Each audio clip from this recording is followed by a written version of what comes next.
Cuando nos referimos a zoonosis estamos hablando de enfermedades que involucran animales y personas. Y en estos tiempos hay algunos conceptos que están bastante presentes, pero no siempre tenemos claridad al respecto. Estos conceptos son tenencia responsable de animales, pero también bienestar animal. Y no significan lo mismo, y para hablarnos sobre este tema e ilustrarnos, nos acompaña el doctor Jorge Volpe, ex jefe del Servicio de Zoonosis Rurales de la provincia de Buenos Aires y miembro del Consejo Asesor de la Fundación Mundo Sano. Jorge, muchas gracias por estar con nosotros. Buenos días, muchas gracias por la invitación. Es un placer estar con ustedes y poder tocar algunos de estos temas que considero que son muy importantes en un país como nuestro. Contanos un poquito la diferencia entonces entre estos conceptos.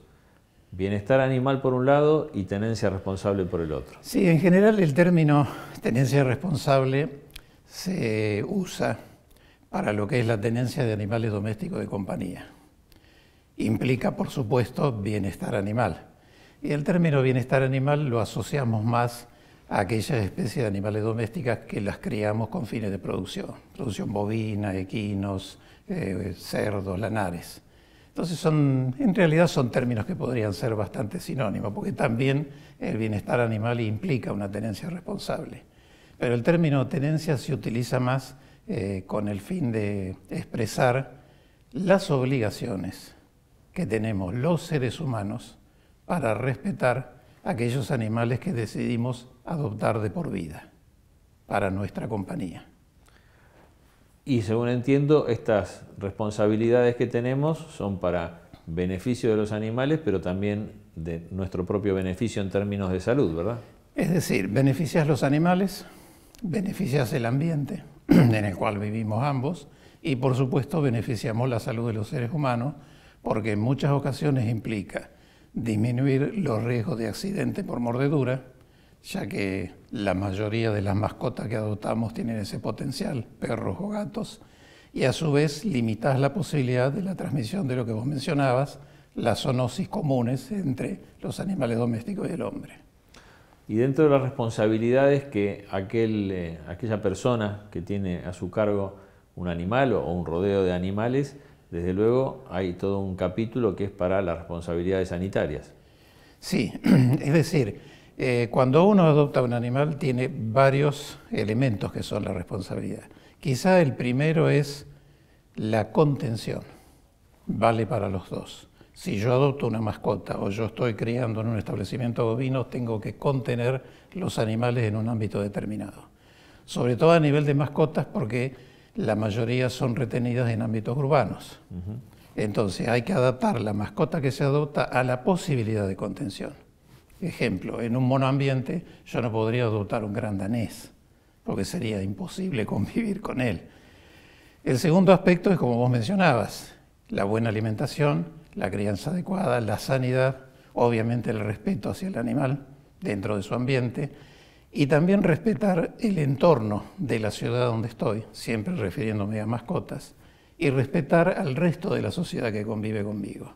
Y son dos aspectos: limitar la posibilidad de que el animal sea liberado en la vía pública, limitar la posibilidad de que sus excretas, orina y materia fecal se viertan en el espacio público, y sobre todo limitar los sonidos.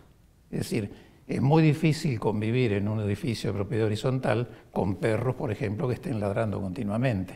Es decir, todos esos aspectos hacen a una tenencia responsable de una mascota. Por supuesto, la sanidad involucra toda la responsabilidad desde el momento de la vida, porque hay que pensar en un hecho sustancial. Cuando uno adopta, adopta de por vida, o del adoptado o del adoptante. Y otro factor que hay que recalcar es que esa adopción tendría que quedar plasmada en un registro del animal con su propiedad, porque también esto en ámbito urbano tiene implicancias legales. El responsable de los actos que produzca el animal es el dueño, y la única forma de identificarlo es con un correcto sistema de identificación. Y la sanidad debe ser cubierta desde el momento de nacimiento hasta la muerte del animal en sus distintas etapas. Esto incluye distintas inmunizaciones, tratamiento, asistencia veterinaria. Por supuesto, involucra a todas las especies. Y es fundamental, sobre todo por esas zoonosis que tienen un gran peso en la salud pública en ámbitos urbanos, que son tremendas, para mencionar, por ejemplo, la posibilidad de rabia o mencionar leptospirosis, que son dos ejemplos de zoonosis que podrían afectarnos por un mal manejo de las mascotas. Sí, eso entre otros, porque después también está la toxoplasmosis, sí. Con el mascotismo, con especies no tan tradicionales, psicosis, en fin, hay un abanico muy amplio. Hay un abanico muy amplio. Yo te mencioné dos como para enfatizar muy de nombrada, pero bien mencionadas la citacosis o clamidiasis, para usar el término más correcto, que eso depende de las aves que adoptes y las condiciones de vida que le impongas, porque no es solamente el acto de la adopción. Es decir, si uno compra un ave, no interesa que sea citáceo, que son los loros, cotorres de más u otro, palomas, por ejemplo, pueden no tener citacosis, pero la pueden adquirir en su vida porque están en un ambiente en que hay otras aves. Entonces las condiciones de higiene con que vos mantengas limpieza de jaula, alimentación, tratamientos preventivos con ese fin, va a limitar la posibilidad de una severa enfermedad pulmonar que puede hasta causar la muerte de una persona. Claro. Así que este concepto de tenencia responsable hasta lo enmarcaste en la necesidad tal vez de un cuerpo normativo que regule la tenencia de animales, particularmente en ámbitos urbanos, ¿verdad? En realidad existen. El problema que tenemos en Argentina es que nuestra división política es municipios. Para dar un ejemplo, nuestra provincia tiene 135 municipios. Si vos vas a la ley orgánica de los municipios, determina que la responsabilidad del control de poblaciones animales le corresponde al municipio. Entonces, la mayoría de los municipios tienen legislación orientada a esto. Lo que pasa es que muchas veces esa legislación se orienta al animal y no a la persona. Por ejemplo, vos podés encontrar infinidad de legislaciones referidas a perros que hablen de que lo importante es el control de la reproducción, que de por sí es uno de los puntos de extrema importancia para limitar la sobrepoblación y el abandono. Pero vos tenés que enfocar el problema desde el ser humano. Y quizá el rol más importante de cualquier legislación es el cambio que puede provocar la educación para la salud. Y hay un hecho que te lo demuestra.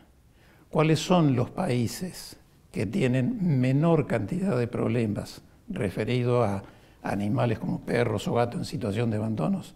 Aquellos que tienen mejores pautas de educación respecto a la tenencia. Te puedo mencionar Finlandia, Suecia, Japón, Alemania, en el cual prácticamente no encontrás animales en abandono de la vía pública, porque la población cambió sus pautas culturales, adoptando de manera que la mascota es un miembro más de la familia. No significa que lo humanicen, pero sí que respeten estas normas de lo que es la tenencia responsable. Este término que utilizaste, la humanización de los animales, es como una mal interpretación de lo que son los derechos de los animales. Claro, los derechos de los animales en realidad vienen a ser nuestras obligaciones, porque un animal no puede expresar los derechos, no puede ir a un abogado o a un fiscal si lo alimentan mal, ¿me entendés? Entonces, todo lo que mencionan como derecho animal son nuestras obligaciones: alimentación, sanidad, retención, cuidados, buena vida durante toda la vida, no abandono, que eso inclusive está penado por una vieja ley, que es la Ley de Protección Animal. Y de esa manera se protege el ser humano, el animal y el ambiente. Porque cuando vos tenés animales en situación de abandono en la vía pública, vas a tener animales sin sanidad, alimentándose preferentemente de los restos de la basura, defecando y orinando en espacios públicos, contaminando, como está demostrado, con parásitos que se pueden transmitir sobre todo a los niños al contaminar el ambiente a través de la materia fecal. Es decir, todo lo que hagamos que no respete esas normas termina perjudicándonos tanto a nosotros como a la mascota. Y a la mascota lo peor es el abandono.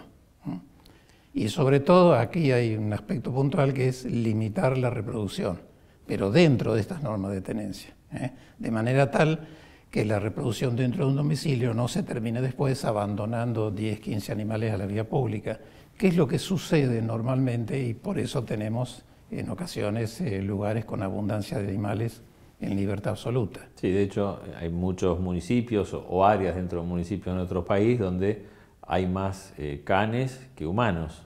Sí, la relación de canes humanos es mayor a 1. Mira, hay una situación que nosotros tenemos estudiada. En el ámbito rural, sobre todo el perro, es un animal de trabajo.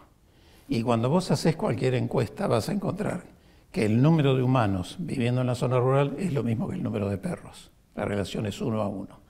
En zonas urbanas densamente pobladas, eso va a depender de la oferta de alimento que tengan en la basura.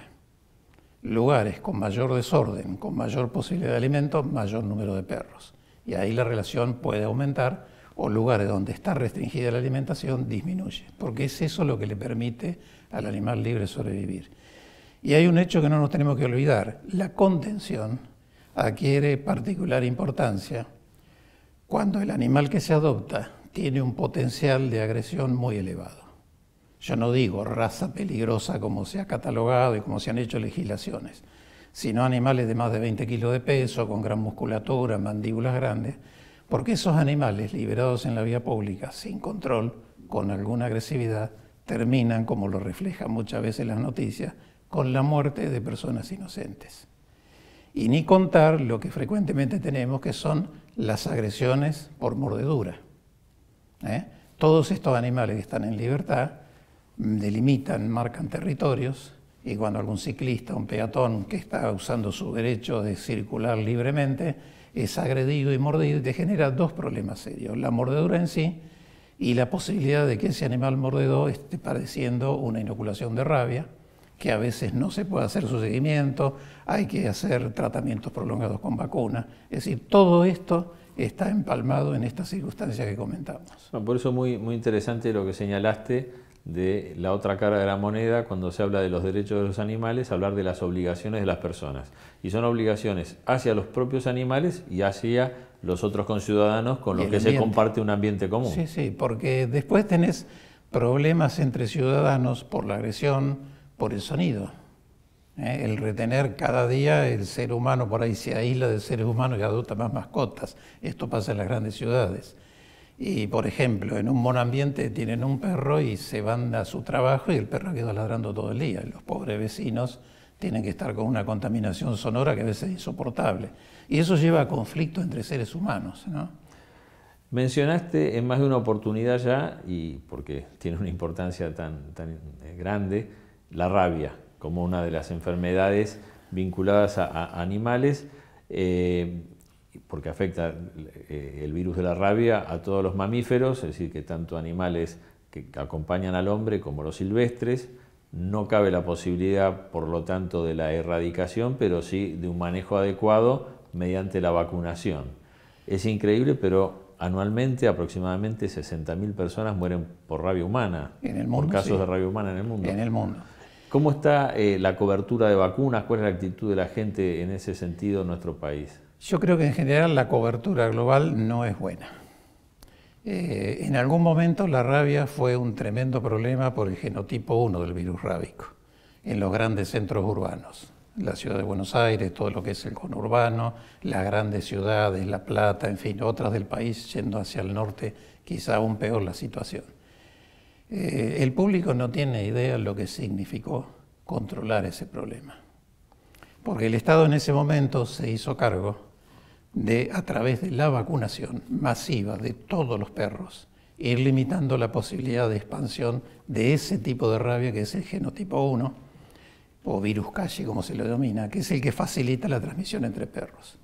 En la provincia de Buenos Aires, que es la más poblada del país, y en Capital Federal, se logra, sobre todo en provincia, en el año 1984 el control, que significó que ese tipo de virus no circulaba ya más entre perros, que ese es el riesgo de transmisión al humano. Pero eso no significó que se terminó la rabia.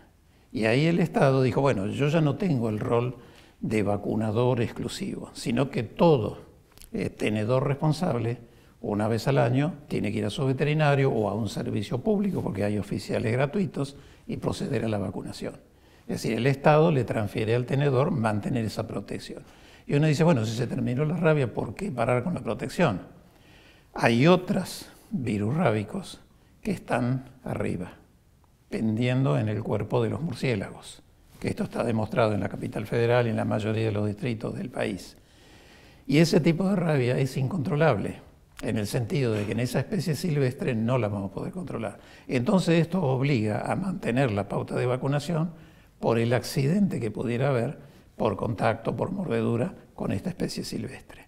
Y esto es de particular énfasis en aquella especie que puede llegar a las alturas, que es el gato, que pueden tener contacto por sus hábitos con ese tipo de animales.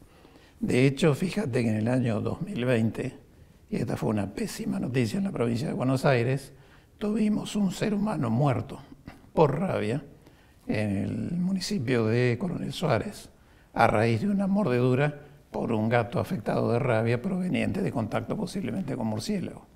Entonces esto obliga al control de la rabia. Si bien está controlada el virus calle, está la otra rabia presente que nos obliga a que toda mascota tiene que estar vacunada. Pero es muy importante lo que señalás, como en su momento hubo una acción para controlar el virus en las poblaciones de perros, de gatos, pero eso ya pasaron casi 40 años Sí. Y desde luego existe el riesgo de retroceder en esa situación de control si no se mantienen las coberturas vacunales. Existe el riesgo de proceder porque toda Sudamérica no ha controlado la rabia. Vos sabés bien que Bolivia, sobre todo, que es un país limítrofe, lamentablemente mantiene el virus calle circulando en algunas comunidades. Esto lleva a que ocasionalmente en las provincias del norte, Salta, Jujuy, periódicamente tengamos brotes de rabia canina.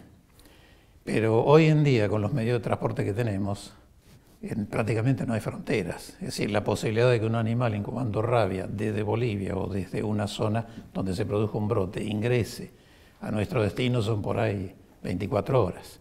Y hay transporte continuo y muy difícil de controlar. Entonces, la posibilidad de reinsertar el virus calle sería un problema tremendo.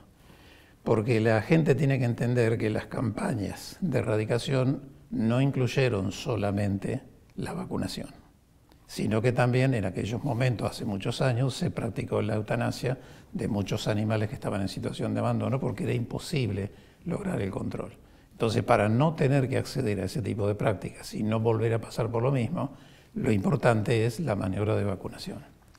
Y cambiando a otra zoonosis que también afecta a perros y a personas, que los vincula. Si hablamos de la leishmaniasis visceral, que no afecta a la provincia de Buenos Aires particularmente, pero sí hay zonas de riesgo en otras provincias del país.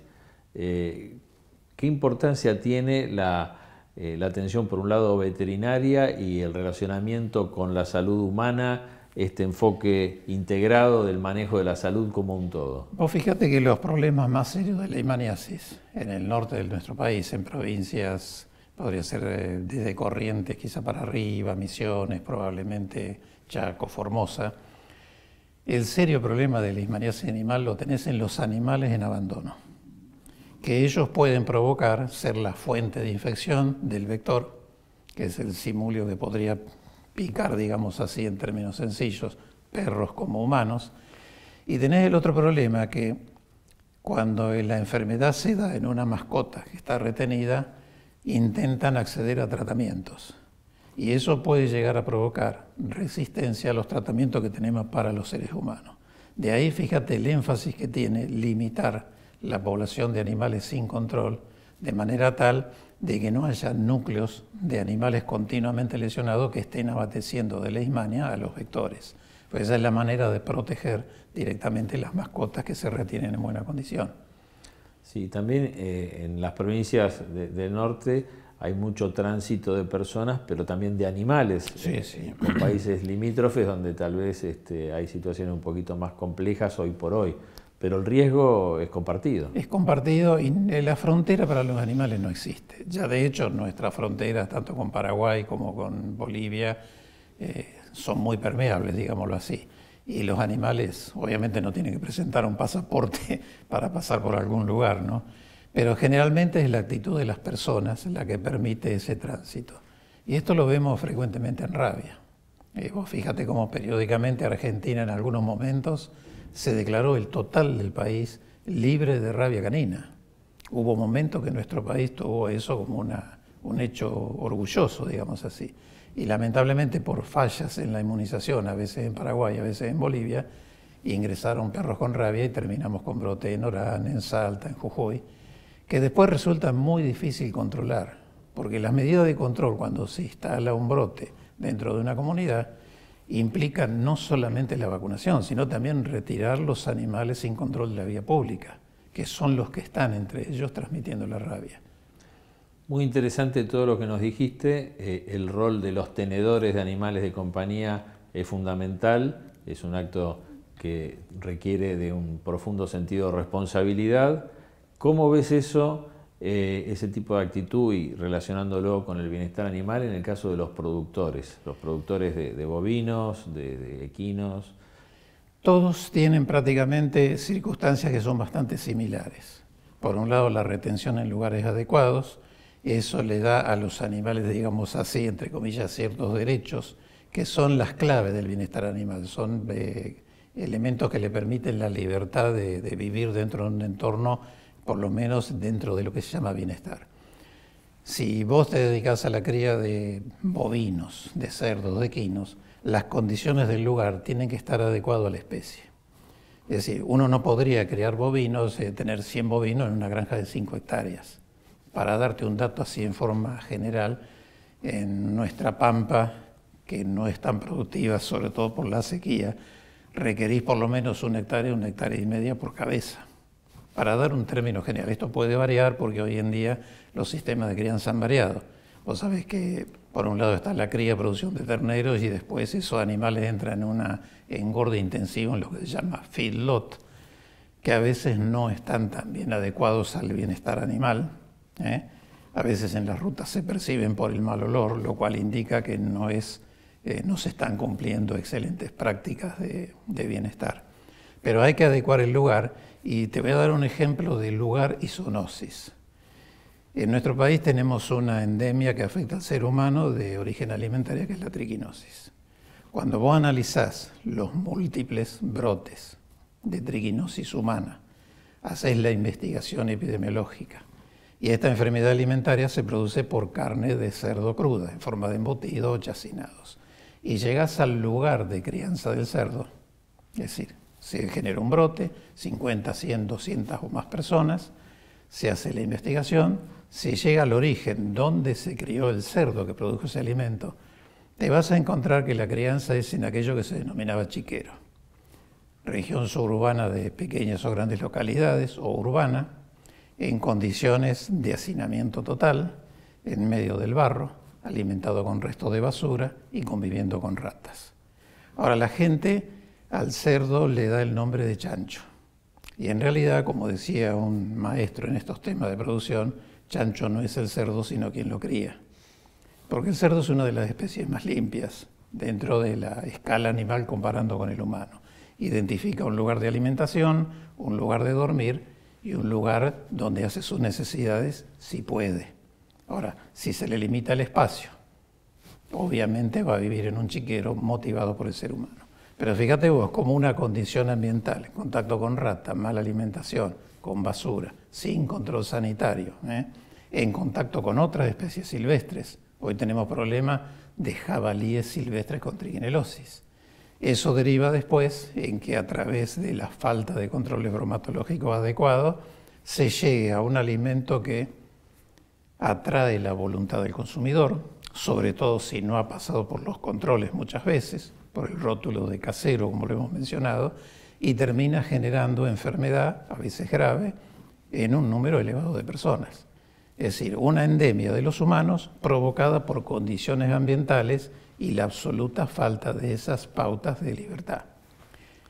Lo mismo se podría hablar de la zoonosis de los bovinos. Por ejemplo, gracias a Dios en Argentina hay un sistema sanitario animal que por lo menos 2 zoonosis de gran peso va exigiendo cada vez más su control, que es el carbunclo bacteriano y la brucelosis, sobre todo en bovinos. Y a través de la vacunación ya obligatoria se ha logrado reducir, no erradicar esas enfermedades. Y el ser humano va a enfermar si existe enfermedad animal. En ocasiones a nivel rural, en el caso del carbunclo, cuando muere un animal con carbunclo por alguna actividad de contacto, por cuereo con sangre, termina el ser humano con una enfermedad muy grave. Y en el caso de brucelosis se impacta sobre todo en el momento de faena, porque los animales con brucelosis pueden tener algún síntoma de la enfermedad, pero después es silente y cuando van a faena provocan la contaminación ambiental de un frigorífico, un matadero, y terminan enfermándose el personal que trabaja en esos lugares. Así que fíjate cómo toda la actividad de sanidad que uno aplica en esos lugares previene al consumidor, al trabajador rural y al trabajador en la industria de la faena.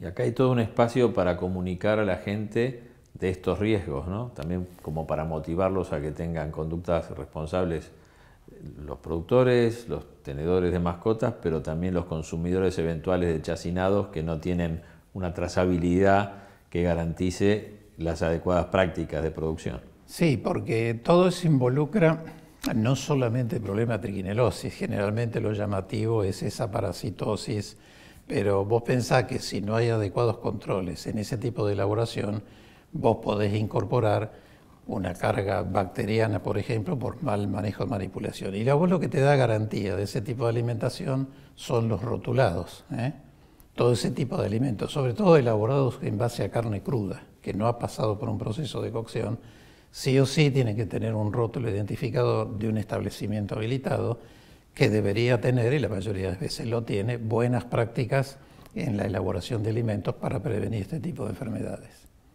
Muchísimas gracias, Jorge, por todos estos conceptos. No, al contrario, gracias a ustedes.